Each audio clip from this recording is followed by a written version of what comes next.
as the search for answers and information intensifies, the Justice Department has now subpoenaed more than 30 people in the former president's inner circle, among them former NYPD Commissioner and Newsmax contributor Bernard Kerik, joining us this morning. Bernie, great to have you back on. This story stunned me. When I heard this, it was Steve Bannon who sort of, broke this news over the weekend, and then we didn't see it or hear about it anywhere. What's going on? Well, it stunned me that the DOJ or the FBI leaked it to the New York Times, number one. It also stunned me that the prosecutors out of D.C. from the Capitol Siege Unit sent FBI agents to my house knowing that I was represented by counsel. And I want to clarify this, which I told the agents personally. Okay. I have no problem with line agents in the FBI. I have a great admiration for them.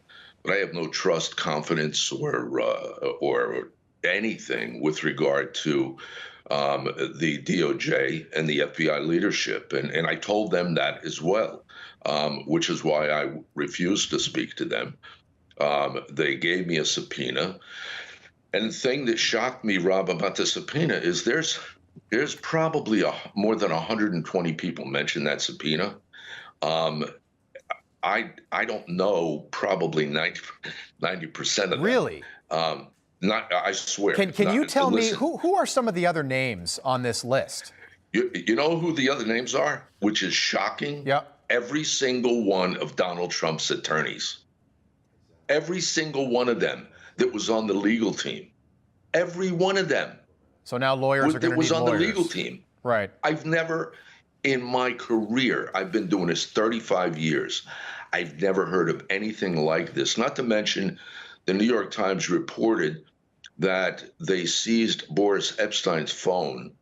Boris Epstein, today, as we speak, is a legal advisor for the president.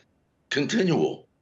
Like, I don't know. I have no idea what's going on. Well, you talk about the selective justice and the weaponization of the Department of Justice. What happened? Can you give us a play-by-play when they walked into your house? What was that like?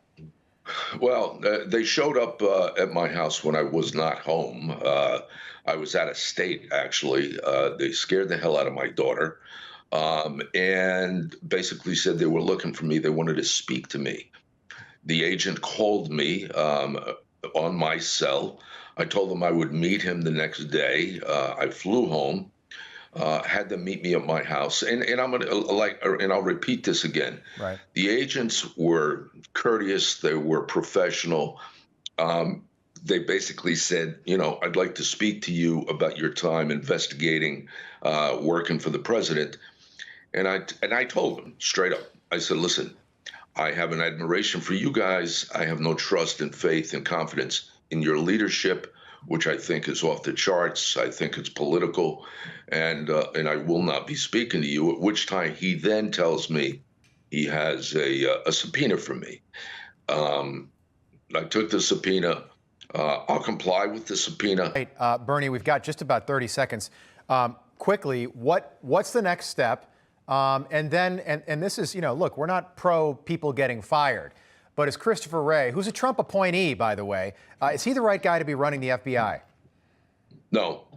The people at the top of the FBI and the top of Justice Department, based on what I'm seeing, based on that subpoena, based on the targeting of every single person around President Trump, including, most importantly, his lawyers, they have targeted every single one of President Trump's attorneys. Wow. That's insane. Wow. Okay. Come back and see us, Bernard Kerik. We appreciate it. Thanks for telling us that story. It's just unbelievable. And what I thought was interesting, I get that the Queen died. She's not our Queen. She's the Queen of England. I get that she died, and I'm very sorry to hear that. But over the weekend, I was stunned that this was nowhere. You couldn't find this story anywhere. And I'm sure people watching right now are just hearing about it for the first time. So we appreciate having you on this morning. Thank you. Thank you.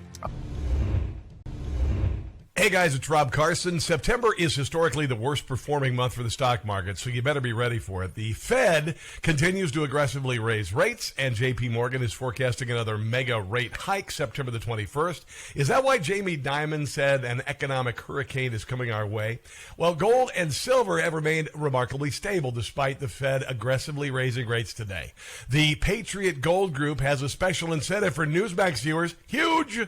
Now precious metals investors can enjoy the no-fee-for-life gold and silver IRA on qualifying rollovers, or enjoy free, discreet, insured shipping on all direct gold and silver purchases. Here's the number, 800-356-4470. Call 800-356-4470 today.